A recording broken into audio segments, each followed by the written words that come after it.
안녕하세요. 생생법률쇼 진행을 맡은 양지민입니다. 법과 친해지는 제법 좋은 방법 생생법률쇼에서는요. 오늘도 크고 작은 법률 문제로 어려움을 겪고 있는 여러분들을 위한 법률 상담은 물론이고요. 세상을 들썩이게 하는 이슈들을 법적으로 풀어보는 시사법률 토크까지 준비가 되어 있습니다. 법률과 관련해 궁금한 내용이 있으신 분들은 상담 전화 02557-8295번으로 연락을 주시거나 법률방송 홈페이지에 접속하신 후 법률상담에 문의 남겨주시면 됩니다. 그리고 아래 나가는 메일로도 상담 문의 받고 있습니다. 각 분야의 전문 변호사가 무료로 성심성의껏 상담을 해드리니까요. 많은 참여 부탁드립니다. 그리고 지금 이 방송은 유튜브를 통해서도 실시간으로 함께 방송이 되고 있습니다. 많은 시청 부탁드리겠고요. 유튜브를 통한 소통의 창구도 열어두겠습니다. 그럼 오늘 도움을 주실 변호사님 소개해 드리겠습니다. 법무법인 에이스의 박민성 변호사님 자리하셨습니다. 안녕하세요. 안녕하세요. 법무법인 에이스의 박민성 변호사입니다. 네, 오늘 박민성 변호사님과 함께 시작해 보도록 하겠습니다. 네, 생생법률쇼 오늘 접수된 상담 내용부터 함께 만나보시죠. 텀블러 사재기 사건, 비틀린 모정의 시어머니, 예고도 없이 전기를 끊어 사고뭉치 남동생을 막아야 해요. 이렇게 오늘 4가지 사연 접수가 되어 있습니다. 잠시 후 박민성 변호사님과 함께 살펴보도록 하겠고요. 시청자 여러분들도 끝까지 어떠한 해결책이 제시되는지 함께 해주시면 되겠습니다. 여러분은 지금 생생법률쇼와 함께하고 계십니다. 쉽사리 해결되지 않는 법률 문제를 끌어안고 있다면 지금 생생법률쇼와 함께하시죠. 법률 고민이 해결되는 가장 쉬운 방법을 소개해 드릴게요. 첫째, 02557-8295번으로 전화를 한다. 둘째, 법률방송 홈페이지에 접속해서 법률상담 게시판에 문의를 남긴다. 셋째, 지금 화면에 나오고 있는 이메일 주소로 사연과 연락처를 보낸다. 생생법률쇼가 자랑하는 각 분야의 전문 변호사가 여러분의 더부룩한 속을 뻥 뚫어드립니다. 속 시원한 스파클링 법률 상담 프로그램 생생법률쇼. 지금 바로 전화 주세요. 네, 새롭게 돌아온 생생법률쇼. 시청자 여러분들이 법률과 친해지기를 바라는 마음에서 새롭게 준비한 코너죠. 오늘 월요일에는요, 대법원의 화제의 판결을 소개하고 또 해석해보는 판결록 시간 준비가 되어 있습니다. 뉴스와 신문에서 회자되곤 하는 이 화제의 판결. 오늘은 어떤 사건을 소개해 주실까요? 예, 일상생활에서 좀 많이 밀접하게 연결될 수 있는 판례인데요. 그 육체노동의 정년을 60세에서 65세로 상향 조정한 대법원 판례가 있습니다. 그 부분에 대해서 좀 소개해 드릴까 합니다. 그러면 그때 당시에 구체적으로 어떤 일이 있었는지 당시의 사건을 좀 설명을 해 주시죠. 예, 이게 이제 대법원 전원합의체 판결인데요. 이게 2018년도에 선고가 난 건데 사안을 잠깐 보면 2015년 8월경에 그 부부가 있었어요. 아들하고 네. 딸이 있었는데 그 4살 아들이 수영장에서 익사사고를 당해서 사망했어요. 그래서 그러니까 부모와 아이가 딸이 같이 손해배상 청구 소송을 했습니다. 네. 손해배상 청구 소송을 하게 되면 사망으로 인한, 그러니까 수영장이 어쨌든 그 안에 관리자의 책임 부실로 인한 그쵸. 손해배상 청구 소송을 할 때 내가 사망으로 인해서 할 수 없었던 이 벌지 못하는 보통 이제 법적으로 일실이익이라고 하거든요. 그 일실이익, 그러니까 위자료를 청구를 했는데 그 합계를 4억 9천만 원 정도 청구를 했어요. 네. 그래서 원심에서 한 2억 5천만 원 정도 선고가 나서 이 부분에 대해서 이제 상고를 했거든요. 네. 상고를 했으니까 법원에서 예전에 사망한 4살짜리 아이가 원심에서는 60세 정도까지 육체 노동을 할 수 있다는 걸 전제로 해서 계산을 했는데 그건 잘못됐다.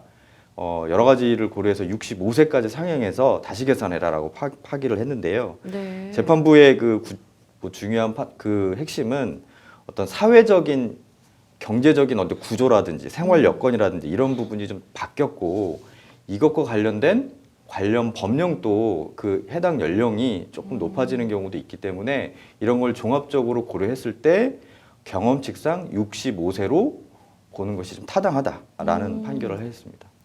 말씀해 주신 것처럼 특별한 사정이 없는 한 만 60세를 넘어서 만 65세까지도 가동할 수 있다고 보는 것이 이제 맞다. 이런 이야기가 나왔는데요. 그런데 육체 노동자가 그러니까 가동 연한을 결국 계산을 하는데 판례가 쭉 이어져 오다가 이게 30년 만에 바뀌게 돼서 굉장히 또 화제를 모았습니다. 네. 이게 이제 기존에 30년 전이면 1989년도인데요. 그때 이제 55세였던 분이 또 사망을 하셔가지고 청구를 했을 때 그때는 60세로 하게 됩니다. 물론 여기 육체노동의 경우에는 쉽게 얘기하면 무직일 경우, 소득 자료를 확인하지 못할 경우에 소송의 기술상 실제로 대한건설협회에서 나오는 일용 노임, 그건 이제 육체노동을 기준으로 하거든요. 일용 노임을 기준으로 계산을 했습니다. 60세로. 지금 이제 30년 뒤잖아요. 그래서 그 이후에 2018년 11월경에 대법원에서 공개 변론을 했습니다. 네. 그 이유는 사실상 이런 것들은 이제 사회적으로 좀 문제가 되기 때문에 대법원 전원합의체. 대법원의 경우에는 1, 2부, 2부, 3부 나눠서 대법관님들이 판단을 하는데 이런 전원합의체 같은 경우에는 판례를 변경하거나 주요한 사유가 있을 경우에는 대법관님들이 모두 모여서 전체적으로 판단하는 사건이거든요. 그래서 11월경에 공개 변론을 했는데 이 경우에는 어떤 65세 그동안의 고령화 사회가 진행이 되고 생활 여건이 바뀌었기 때문에 60세를 65세로 좀 상향 조정해야 된다. 근데 그건 아니라 여러 가지 이 상향 조정함으로 인해서 여러 가지 사회적인 요건이 달라지기 때문에 좀 신중하게 고려해야 된다라는 의견으로 팽팽하게 좀 쟁점이 됐습니다. 그러면 언급을 해주시기는 했는데 이 재판부가 왜 이런 판단을 했는지 그 이유에 대해서 다시 한번 좀 짚어주시죠. 네, 그 사건을 간단하게 좀 먼저 말씀을 드리면 그 아까 제가 말씀드린 것처럼 이 아이 경우에 4살이기 때문에 앞으로 어떤 직업을 가질지 모르잖아요. 그렇죠. 그렇기 때문에 소송에서 법률적으로 계산할 때는 대한건설협회에서 나오는 그러니까 일용직 노임을 기준으로 계산을 합니다. 물론 예를 들면 한 30세인 남자분이 돌아가셨다, 사망하셨다라고 하면 그분이 가지고 있던 직업을 계산을 하는 겁니다. 직업이 있으시면 소득 기준으로. 그런데 그런 게 없거나 그러니까 무직이거나 이런 아이의 경우에는 어떤 기준이 없기 때문에 일용 노임을 기준으로 합니다. 그걸 기준으로 했을 때 당초에 청구를 했을 때 1심, 2심에서는 2억 8천만 원 정도. 이거는 통상 일시이익을 그렇게 기준으로 했고요. 네. 그리고 위자료를 한 6천만 원 정도로 판단을 했어요.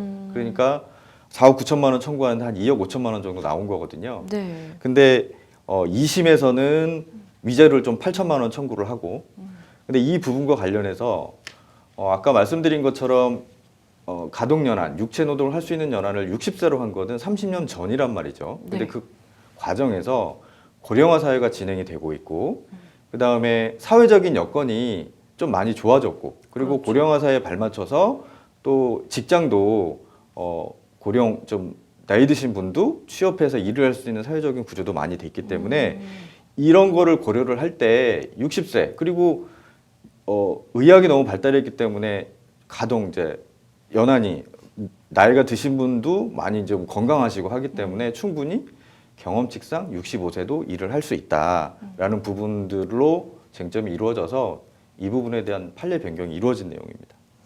네, 말씀 주신 것처럼 사실 30년의 시간을 좀 생각을 해본다면 우리가 수명도 더 연장이 되고 기대 수명도 그리고 사회적인 그런 구조라든지 여러 가지의 또 변화가 있기 때문에 그걸 반영해서 우리가 60세가 아니라 65세까지 충분히 우리가 일을 할 수 있다라고 이렇게 생각하는 것이 맞다라는 결국 취지의 이제 내용인데 이런 노인 기준 연령 이야기가 나오다 보니까요, 이 이야기도 또 생각이 나더라고요. 일부 지자체에서 지하철 무임승차 연령을 또 높이자는 주장이 나오면서 만 65세인 노인 기준 연령의 또 상향 논의가 지금 이어지고 있습니다. 네, 뉴스에서 좀 많이 보셨을 텐데 이 부분에 대해서 뭐 연세대 분들은 촉각을 균등해서 그렇죠. 계속 보고 계실 거예요. 이게 노인이 고령자가 스스로 나 노인이다라고 생각하는 리서치를 했는데 그 노인 기준 연령이 평균 만 70.5세입니다. 그리고 2021년도를 기준으로 했을 때 출생아가 기대 수명이 83.6년이에요. 이거는 이제 자연과학적으로 이제 계산을 한 그렇죠. 거고요. 지금 대구시가 무임승차 연령을 만 65세에서 70세로 상향하는 방안을 검토하고 있다라는 내용이거든요. 그러면 네. 만 70세 이상이 돼야 무임승차를 해야 되고 그 전에는 다 또 비용을 내야 된다는 겁니다. 그러다 보니까 서울시도 이런 무임승차에 대한 논의를 검토 중이다라고 얘기를 하면서 무임승차에 따른 손실은 보상해주겠다. 이 부분이 사실상 지하철에 대한 적자에 대해서 지하철이 또 얘기를 하고 이런 부분이 하니까 이런 부분들이 일어났습니다. 실제로 국민연금의 경우에는 아시다시피 만 59세까지 납입을 하면 만 63세 이상이 되면 이제 수급을 하거든요. 그 이후로 그러니까 5년 간격으로 2028년도에는 64세, 그로부터 5년 뒤에는 2033년도에는 65세로 한 살씩 높여가는 겁니다. 이게 지금 국민연금에서 수급 개시 연령을 기준으로 삼고 있거든요. 네. 근데 현재는 또 국민연금에서 67세까지 늦추는 방안을 좀 생각하고 있다라고 하고 있어요. 네. 즉 이 부분은 구체적으로 따지면 국민연금 입장에서는 그만큼 수급 개시 연령, 내 국민연금을 탈 수 있는 연령을 뒤로 늦추면 그 사이에 또 돈을 받을 수 있는 기간이 늘어나기 때문에 그렇죠. 재정은 좀 안정화되겠죠. 근데 그 사이에 거기 연령대에 계신 분들이 모든 분들이 실질적으로 경제적 생활을 할 수 있느냐, 이건 또 아니거든요. 그러다 보니까 노인 빈곤율이 점점 많아질 수도 있다. 여건이 되는 분들은 가능하지만 그렇지 않은 분들은 사실 무임승차도 안 되고 또 실제로 국민연금 탈 수 있는 여건도 안 되고 취업도 안 돼서 수중에 돈도 없고 했기 때문에 이런 부분들의 양쪽의 균형을 좀 더 어떻게 맞출 수 있을 것인가라는 논의가 좀 필요해 보입니다. 그래서 실제로 정부에서도 고령자 계속 고용을 위한 사회적 논의를 이런 추진 과제로 하고 있고, 고용부나 보건복지부도 정년 연장이라든지 계속 고용 이런 부분들에 대해서 논의를 좀 많이 하고 있는 상황입니다. 노인 기준 연령에 대해서 계속해서 이야기를 나눠보고 있는데요. 법률마다 사실 조금 뭐 다르기도 하고요. 그러다 보니까 과연 해외에서는 또 어떨까라는 생각이 드는데요. 어떨까요? 지금 해외를 먼저 말씀을 드리면, 해외에서는 미국의 경우에는 정년이 폐지된 상태입니다. 그래서 그리고 노령 유족 장애인 연금의 경우에는 이걸 받을 수 있는 연령이 66세로 지금 기준이 잡혀져 있고요. 네. 가까운 일본의 경우에는 국민연금이나 후생연금이 65세부터 탈 수 있고, 그리고 기업에서는 만 70세까지 고용하는 것으로 의무적으로 부과하고 있습니다. 그리고 독일의 경우에는 법정 연금 보험이 정년이나 수급 개시 연령이 모두 2019년까지 65세에서 67세까지로 이렇게 늦춰지도록 이렇게 하고 있는 상황입니다. 해외도 굉장히 좀 많이 다른 것 같아요, 나라마다. 어르신들에게 주어지는 일자리의 이제 대부분이 비정규직과 임시직이 굉장히 또 많습니다. 노인 기준 연령 상향에 대해서 굉장히 좀 조심스럽게 접근해야 되겠다라는 좀 생각도 드는데 어떨까요? 예, 제가 아까 말씀드린 것처럼 단순히 이 연령만을, 무임승차 연령을 높이는 거는 그 자체로만 보면 예를 들면 65세에서 70세로 높이면 65세에서 70세 사이에 있는 고령자분들은 무임승차가 안 되는 거거든요. 어쨌든 이동을 하려면 이 예고금을 내야 되는 상황입니다. 그럼 경제적 활동을 해야 되는데, 그렇죠. 실제로 제가 아까 말씀드린 것처럼 그분들이 다 실제로 경제적 활동을 하느냐, 그건 또 아니거든요. 그렇죠. 그러다 보니까 우리나라의 OECD 같은 경우에서도 이 노인 빈곤율이 상당히 많은 상황입니다. 그리고 자살률도 많고, 그래서 이 부분들을 어떻게 균형을 좀 맞출 것인가라는 부분들에 대해서 상당한 논의를 좀 필요로 하고, 그 부분들을 단순히 뭐 잣대로만 할 것은 아니라고 생각합니다. 네, 다양한 이야기 나눠봤습니다. 대법원 화제의 판결을 소개하고 이 해석해보는 판결록 다음 주도 기대해 주시면 좋겠습니다. 네, 지금까지 판결록 함께했고요. 다음은 저희가 자랑하는 코너죠. 무료 법률 상담으로 넘어가 보겠습니다. 첫 번째 상담은 전화 상담 연결이 되어 있는데요. 안녕하세요. 네, 안녕하세요. 네, 어떤 점이 궁금해서 연락 주셨을까요? 네, 다른 게 아니라 네, 이제 그 브랜드가 좀 있는 회사예요. 네, 그런 회사에서 이제 텀블러를 이제 출시를 했거든요. 근데 이제 그 텀블러가 이제 조금 콜라보레이션 된 텀블러라 좀 인기가 많아요. 네. 그래서 이제 그 개인적으로 이제 그 회사에서 한 건 아니에요. 회사에서 한 건 아닌데 개인적으로 이제 팬카페 같은 데서도 조금 살 사람이 있으면 이제 조금씩 그 물량이 얼마 없으니까 좀 그 대기 번호 같은 거에서 뽑아서 조금 우리끼리 좀 잘 살 수 있도록 으쌰으쌰 해보자 이런 식으로 했거든요. 네. 그런데 이제 그 판매 물량이 나중에 보니까 딱 풀리자마자 거의 매진이 된 거예요. 여보세요? 네네. 네, 그래서 이게 풀리자마자 이제 매진이 돼버려서 보니까 이제 나중에 그쪽에서 이제 그 구매량을 공개를 했거든요. 그 콜라보 쪽에서. 네. 그런데 아마 그 총수량이 300개인데 50개를 사간 사람이 있는 거예요. 네, 그래서 그걸 이제 산 거를 보니까 이제 그걸 뭐 본인이 쓰겠다 아니면 뭐 선물용을 주겠다 하면 뭐 할 말 없잖아요. 그쵸. 근데 이제 그거를 당근마켓에 이제 그걸로 뭐 일종의 안표처럼 그 되팔이를 하고 있더라고요.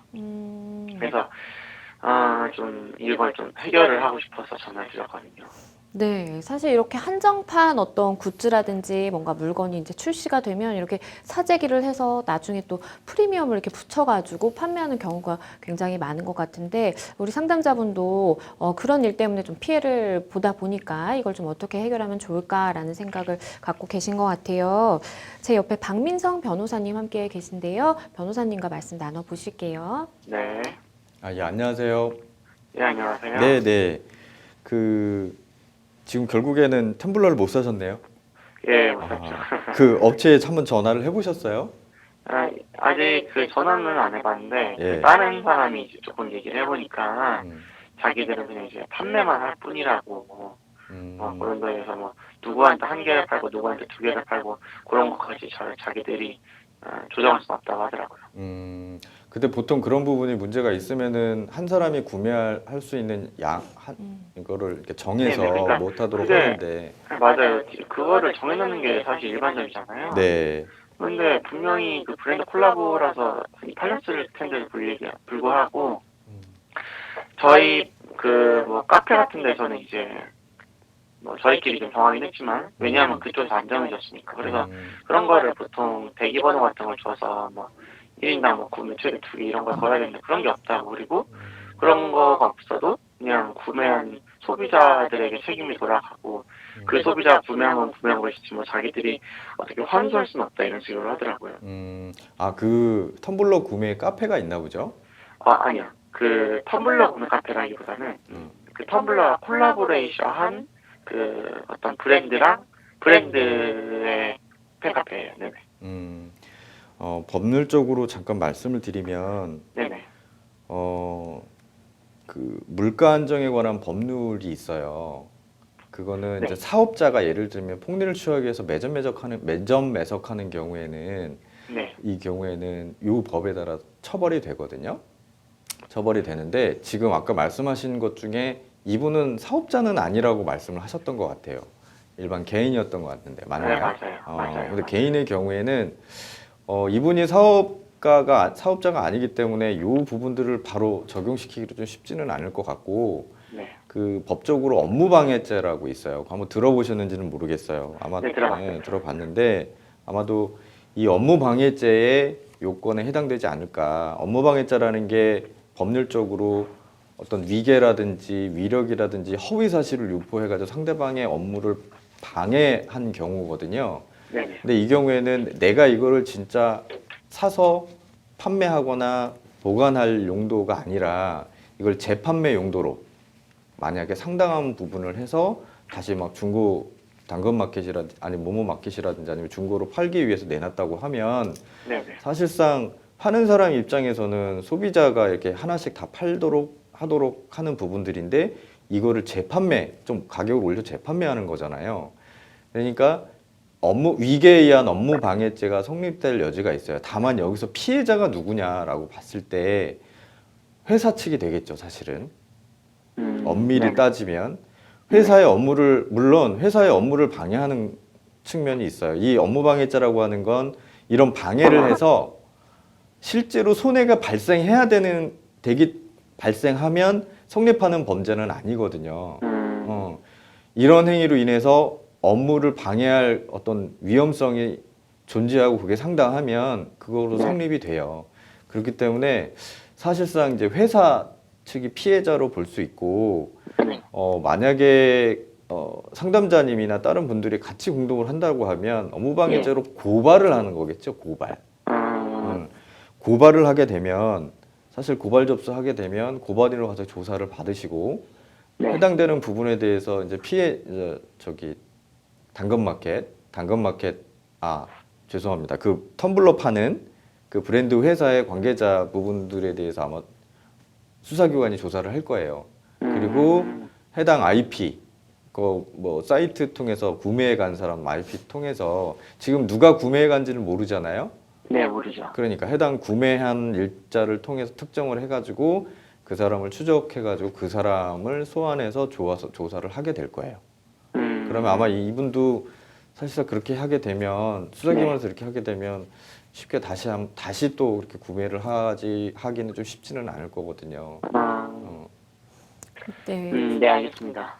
네, 궁금증이 어느 정도 해결이 되셨을 것 같은데요. 네, 일단은 네. 변호사님 말씀해 주신 것처럼 좀 뭐 IP를 이렇게 특정을 해서 그 사람을 일단은 좀 찾아내는 것까지 좀 이어져야 될 것 같다라는 좀 말씀을 드리겠고요. 일단은 바로 이어볼게요. 감사합니다. 네, 연락 주셔서 감사합니다. 네, 고맙습니다.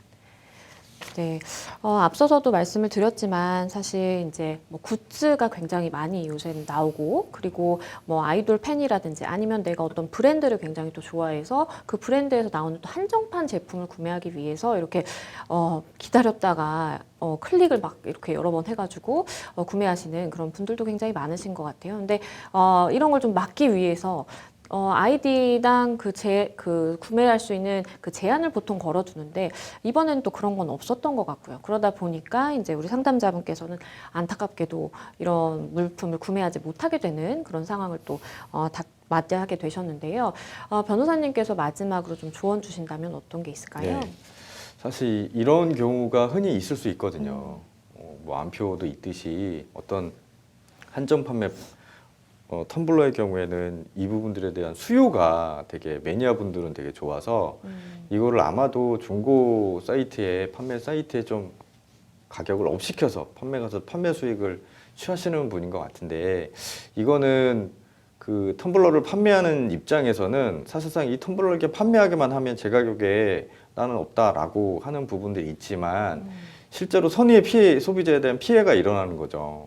일어나서 회사 입장에서는 그걸로 인해서 만약에 뭐 소비자들이 이런 부분에 대한 조치 취하지 않아서 판매 거부 활동을 하게 되면 운동을 하게 되면 그것도 문제거든요. 그렇기 때문에 그렇죠. 이런 경우에는 아까 말씀하신 것처럼 판매할 때 뭐 한 사람당 2개라든지 3개라든지 선물용으로도 줄 수 있으니까 그 제한을 순수하게 제한을 좀 하고 판매를 하시는 게 이게 여러모로 좀 문제가 발생한 걸 미연에 좀 방지할 수 있지 않을까 이렇게 생각을 하고 있습니다. 네, 일단은 뭐 많이 안타까운 마음이 드실 것 같은데요. 변호사님께서 말씀해 주신 사항 잘 참고하시면 좋겠습니다. 여러분은 지금 생생법률쇼와 함께하고 계십니다. 쉽사리 해결되지 않는 법률 문제를 끌어안고 있다면 지금 생생법률쇼와 함께하시죠. 법률 고민이 해결되는 가장 쉬운 방법을 소개해 드릴게요. 첫째, 02557-8295번으로 전화를 한다. 둘째, 법률방송 홈페이지에 접속해서 법률상담 게시판에 문의를 남긴다. 셋째, 지금 화면에 나오고 있는 이메일 주소로 사연과 연락처를 보낸다. 생생법률쇼가 자랑하는 각 분야의 전문 변호사가 여러분의 더부룩한 속을 뻥 뚫어드립니다. 속 시원한 스파클링 법률 상담 프로그램 생생법률쇼, 지금 바로 전화 주세요. 네, 저희는 다음 상담으로 넘어가 보겠습니다. 다음 법률방송 이메일을 통해 접수된 내용입니다. 함께 만나보시죠. 대학 때부터 사귄 저희 두 사람은 오랜 기간 연애를 했고 제가 아이를 갖게 되면서 결혼을 서두르게 됐습니다. 집안 어른들과 상견례를 가졌고 결혼식 날짜도 잡았는데요. 예기치 못한 걸림돌이 발생했습니다. 사실 아들을 의사로 키운 시어머니는 첫 만남부터 저를 마음에 들어 하지 않았습니다. 저에 대한 불만을 노골적으로 표현했고 결혼을 하면서 억대의 지참금과 10억대의 전세금까지 요구를 했습니다. 결혼식 장소를 두고도 마찰을 빚었죠. 이 시어머니는 식 한 번에 억소리가 나는 최고급 호텔을 원했습니다. 하지만 저희 집 형편상 큰 돈을 바로 마련할 수는 없었고 남자친구와의 갈등도 이어졌습니다. 결혼 날짜는 다가왔지만 우리의 사이는 점점 멀어졌는데요. 이렇게 결혼식이 취소된다면 그동안 제가 결혼 준비를 하면서 쓴 돈을 돌려받고 또 아이를 키울 양육비도 받을 수 있을까요? 결혼을 하면서 지참금을 이렇게 요구를 하고 뭔가 전세금을 마련해 와라 하는 이제 시어머니가 있다는 게 굉장히 좀 놀랍기도 한데 일단은 우리 상담자분께서는 이 결혼이 잘못하면 성사되지 못할 수도 있겠다라는 생각을 하고 계신 것 같아요. 그러다 보니까 내가 그래도 지금까지 준비하면서 들인 돈이 많다 보니까 이거 좀 돌려받고 싶은데 그리고 또 이제 뭐 아이는 있다 보니까 이런 걱정들이 많은 것 같습니다. 예물을 만약에 신랑 층에 이미 건넨 상황이라면 그러면 이거 돌려받을 수 있을까요? 네. 결론적으로는 지금 말씀하신 사항들을 다 입증을 하면 돌려받으실 수는 있습니다. 지금 이 부분에 대해서 이제 법률적으로 좀 말씀을 드리면 지금 대학 때부터 사귀어서 오랜 연애를 하셨고 네. 지금 아이를 갖게 되셨단 말이에요.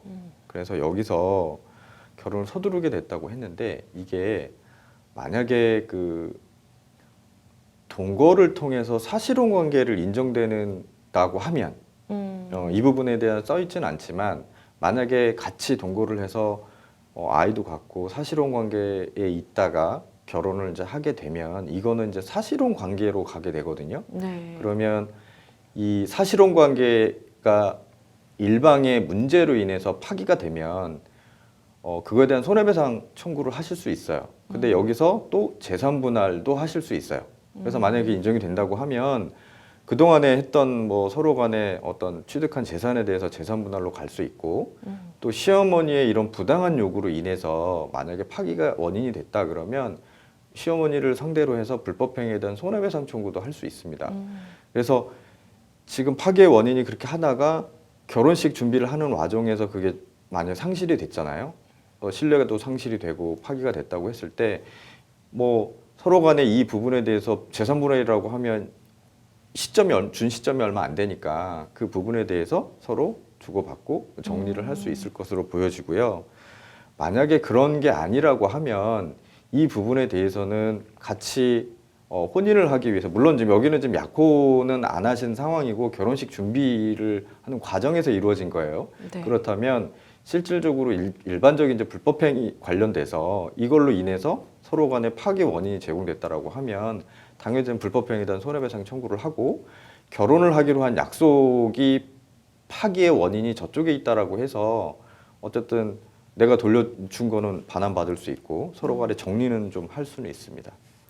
그러면 이제 예물의 경우에는 그런데 신혼여행 비용이라든지 뭐 예약금 사실 넣는 경우가 굉장히 많기 때문에 뭐 드레스, 뭐 촬영 굉장히 많단 말이에요. 이건 좀 어떻게 정리해 볼 수 있을까요? 가장 이제 예를 들어서 서로 간에 이제 뭐 단순한 동거라든지 아니면 사실혼 관계라든지 이런 것이 아니라 그냥 서로 연애하다가 아이가 생겨서 빨리 결혼을 서두르게 됐다는 걸 전제로 했을 때 그걸 보면 사실상 결혼이라는 것도 같이 우리 결혼하자라고 이제 법적으로 보면 약정이잖아요. 그렇죠. 약정이고 이제 그 다음에 혼인신고를 해서 이루어지는 건데 그 약정에 따라서 내가 한쪽이 예식장 뭐 예약금도 걸고 예물 그것 예약금도 다 걸고 식비도 다 걸고 뭐 드레스 비용도 다 걸고 했는데 아까 말씀드린 것처럼 상대방 남자 쪽이나 아니면 그 어머님 쪽에서 부당한 요구를 하거나 문제가 심각하게 돼서 파기가 됐다 그러면 그 계약 이행의 과정에 있어서는 상대방이 책임이 있는 거잖아요. 그렇기 그렇죠. 때문에 지금 말씀한 이 파기로 인해서 못하게 됐으니까 그거에 대한 손해배상 청구, 손해배상의 일환으로 그걸 포함시켜서 청구를 하실 수 있습니다. 손해배상에 관한 말씀 해주셨는데요. 그런데 이제 우리 상담자분께서 지금 임신을 한 상황입니다. 그러다 보니까 어쨌든 아이는 출산하기는 한 건데 내가 결혼까지는 할 수 없는 상황이 생길 수도 있고 그렇다면 이 아이를 키우는 데 드는 양육비 같은 경우에는 어떨까요?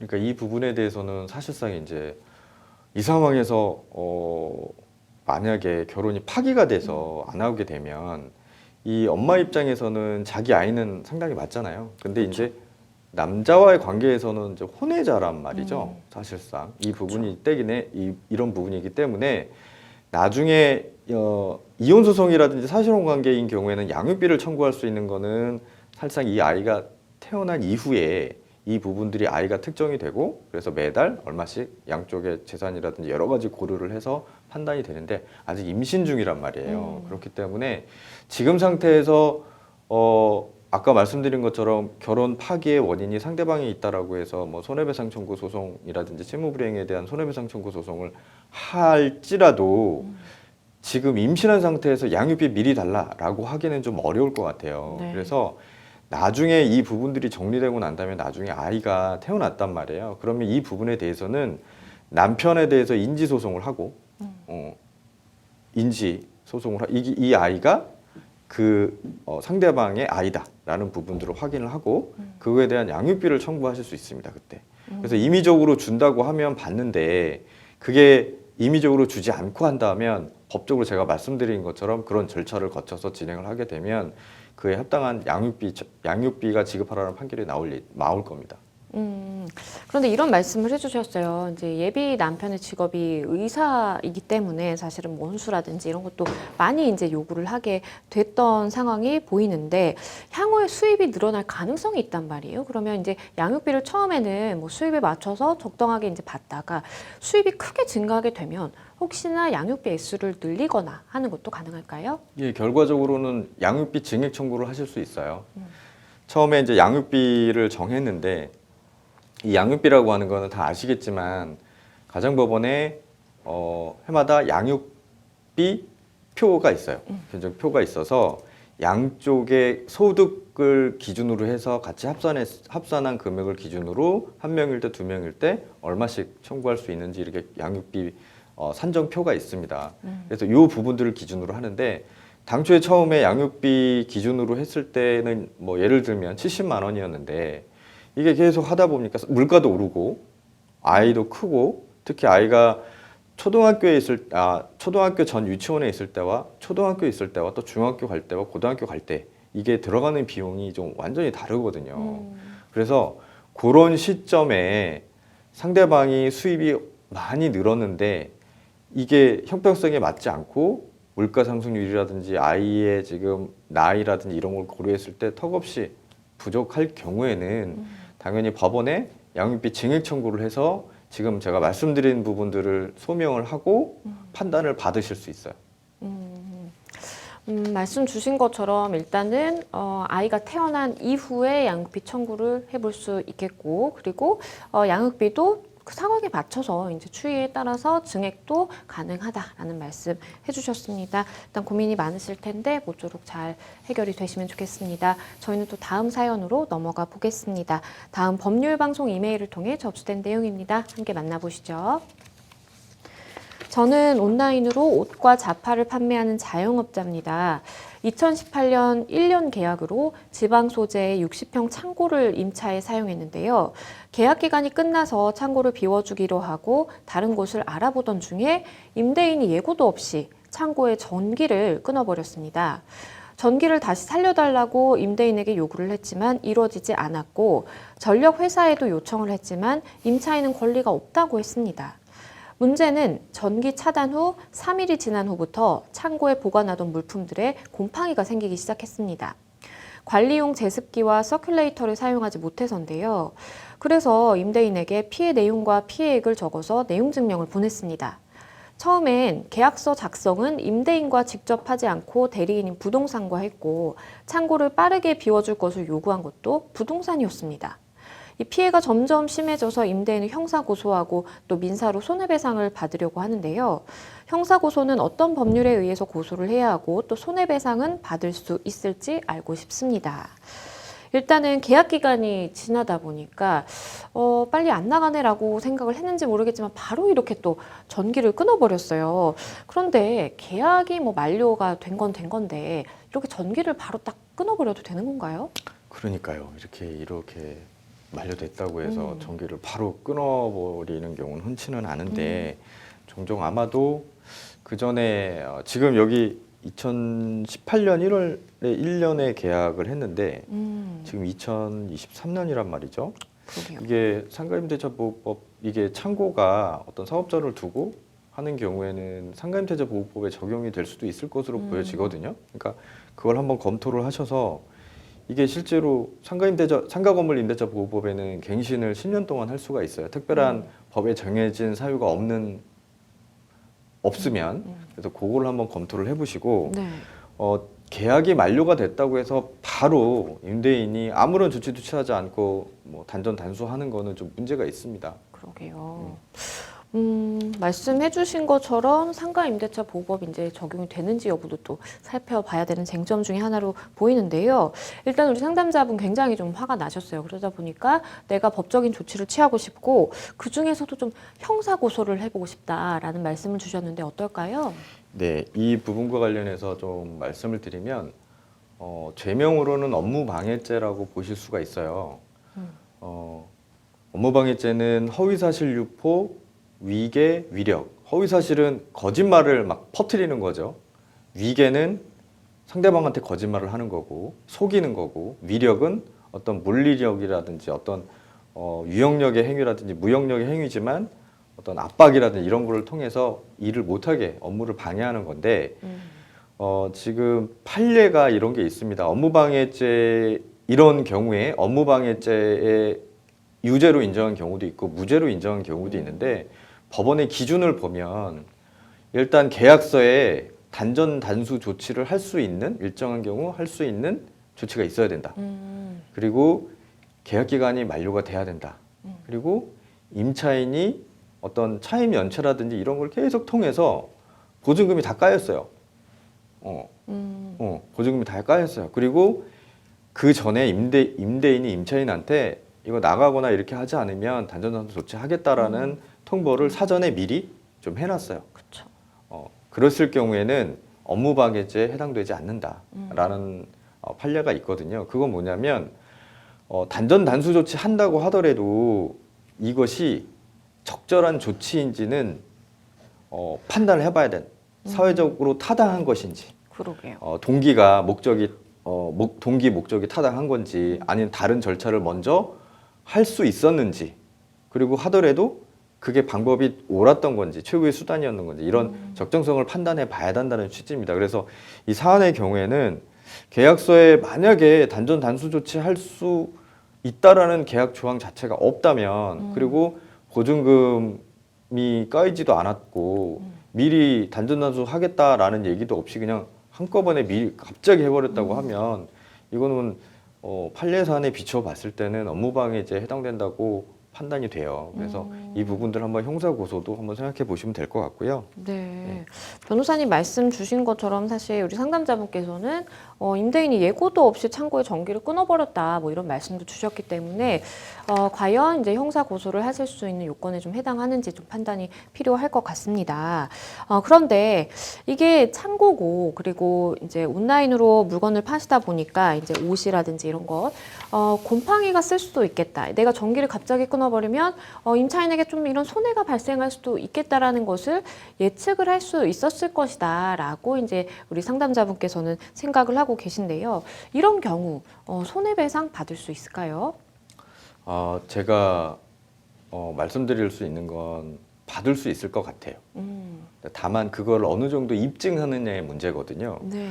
당연히 2018년도부터 자영업자로 하시면서 옷과 자파를 판매를 온라인으로 하시는데 그 창고의 용도가 창고에 뭐가 있는지 부분들 이런 부분들을 임대인이 알고 있었다면 더더욱 알고 있었다라는 걸 입증을 해야 되겠죠. 더더욱 네. 갑자기 단전 단수하면 옷이라든지 자파라든지 이런 부분들이 곰팡이가 쓸고 그렇죠. 판매할 수 없게 됐다라고 하면 이 부분들은 그거를 예상을 하고 단전 단수를 한 것으로 보여질 수 있거든요. 그러면 그에 대한 손해배상을 청구를 하고 배상을 받으실 수 있는데 문제는 그거를 입증을 하셔야 된다는 그렇죠. 거예요.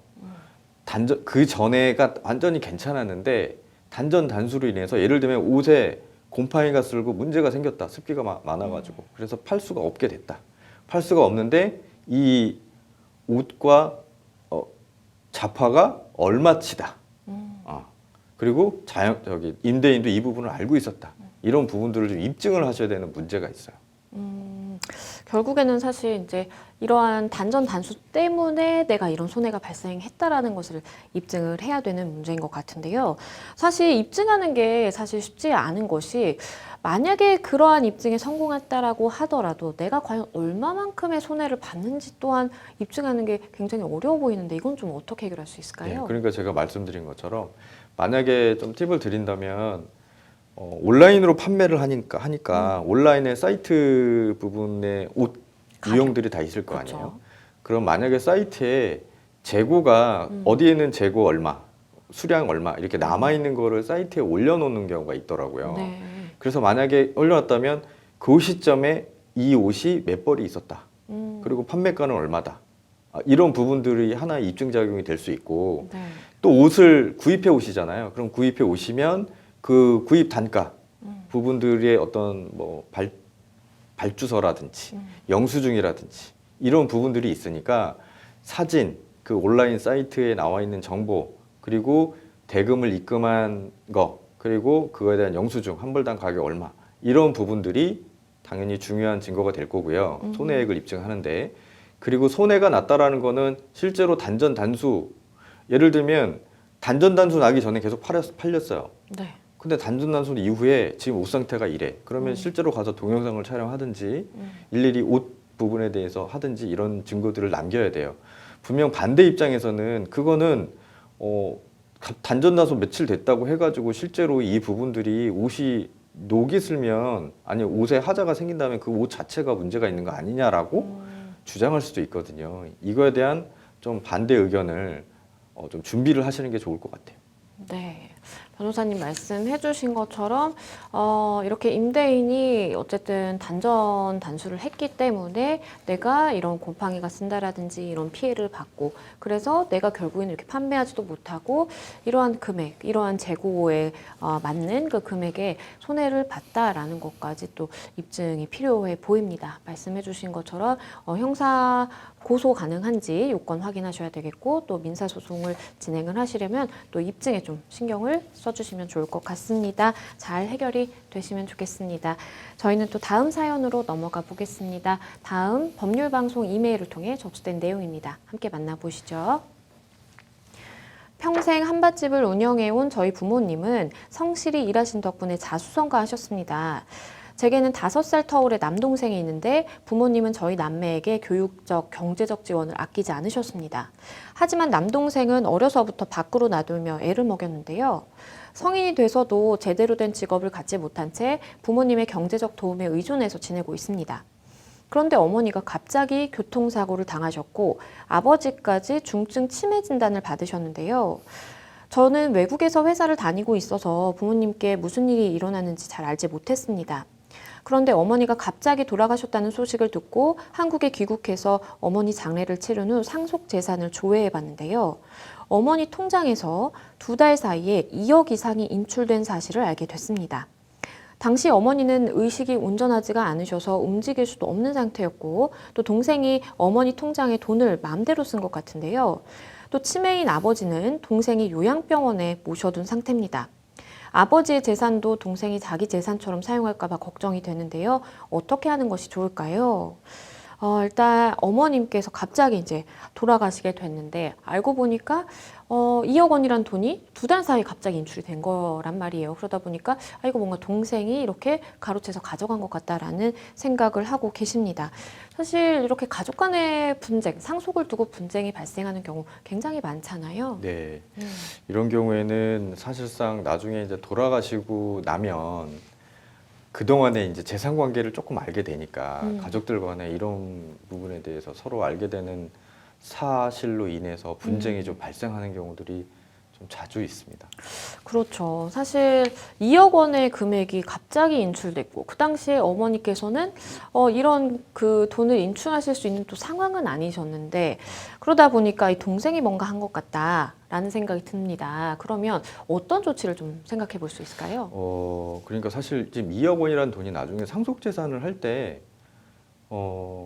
증여로 판단이 돼서 국세청에서 그 부분을 가지고 얘기할 수도 있거든요. 네. 근데 이 상담자님께서 이 동생분한테 뭐 어떤 법적인 조치를 취하시려고 하는데, 만약에 이 통장을 2달 사이에, 아니 2억 원을 2달 사이에 뭐 현금 카드를 가지고 나눠서 출력을 한 경우가 있을 것이고, 어머님의 통장이랑 도장을 훔쳐가서 그렇죠. 은행에 가서 직접 뭐 자기 뭐 현금으로 받든지 아니면 자기 계좌로 이체한 경우도 있을 수 있고, 그렇죠. 또 아니면 온라인상으로 어머님 뭐 핸드폰으로 공인인증서나 이런 거를 그냥 핸드폰으로 무단으로 해가지고 이렇게 할 수도 여러 가지 경우가 있단 말이죠.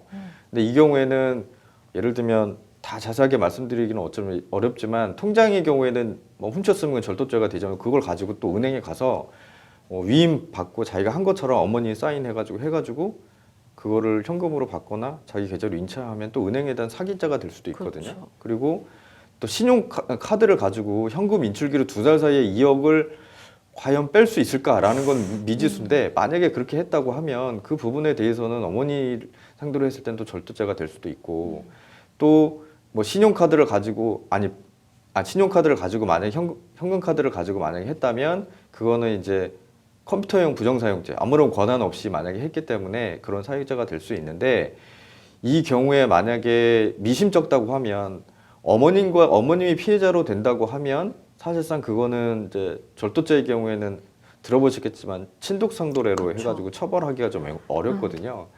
근데 뭐 은행에 대한 사기죄가 성립된다라고 하면 그 부분에 대해서는 조사하고 처벌이 가능합니다. 그렇기 때문에 그런 부분에 대한 어떤 미심적인 혐의가 좀 있다라고 하면 사기죄로 형사 고소를 해서 실제로 그런 사실들이 있는지 부분들을 좀 판단을 하셔야 되는데, 사실상 어머님이 돌아가신 이유라 그러게요. 사실 이거를 증명하기가 좀 쉽지는 않을 거예요. 왜냐하면 피해자 본인이, 어머님이 그 부분들을 얘기를 해주셔야 그래야겠죠. 이 동생분의 행위가 문제가 되는지 안 되는지를 알 수 있는데, 그렇지 않다고 하면 사실적으로 증거 불충분이 될 여지도 있어요. 어머님 통장에서 2억 원이 인출된 사안에 대해서는 이러한데, 근데 이제 우리 상담자분께서 또 이제 걱정하시는 부분이, 아버님께서도 지금 좀 많이 편찮으신 상황입니다. 그리고 우리 상담자분은 이제 해외에 거주하다 보니까 내가 다 일일이 챙길 수가 없는데 남동생이 이런 행동을 또 할까봐 이제 걱정인 거죠. 이건 좀 어떻게 해결하면 좋을까요? 예, 이 부분은 아마도 그 성년 후견 제도라는 부분들을 들어보셨을 거예요. 지금 말씀하시는 경우처럼 중증 치매 단계인 경우에는 성년 후견이 당연히 개시될 거라고 보여지고요. 이 부분을 아버님의 상태를 해서 성년 후견 심판 신청을 하면 해당되는 자료만으로 가능할 수도 있고, 또 해당되는 법원에서 감정을 할 수도 있거든요. 이분이 실제로인지. 그렇게 해서 절차를 거쳐서 진행이 되는데, 문제는 후견인을 누구로 할 것인가입니다. 그렇죠.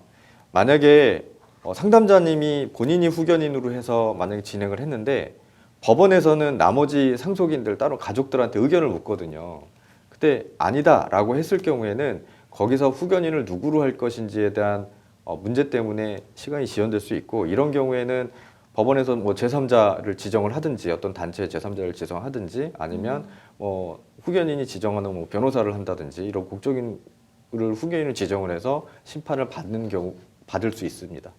네, 말씀해 주신 것처럼 일단은 어머님의 재산에 대해서는 뭔가 어머님께서 피해를 보셨다라는 것이 명확하게 좀 입증이 돼야 되는 상황으로 보이고요. 그리고 또 아버님께서 중증 치매를 앓고 계시다 보니까 반드시 후견인이 좀 필요한 그런 상황으로 보이고, 내가 할 수 없다라고 한다면 이제 동생도 아니고 나도 아닌 누군가 제3자, 뭔가 공정하게 판단을 하고 이끌어줄 수 있는 그런 제3자를 통해서 좀 이 문제를 해결해 보시는 것도 좋겠다라는 생각이 듭니다. 가족 간의 분쟁이라서 많이 좀 힘드실 텐데 잘 해결이 되시면 좋겠습니다. 네, 생생법률쇼 마칠 시간이 다 됐는데요. 오늘 함께 해주신 박민성 변호사님 감사합니다.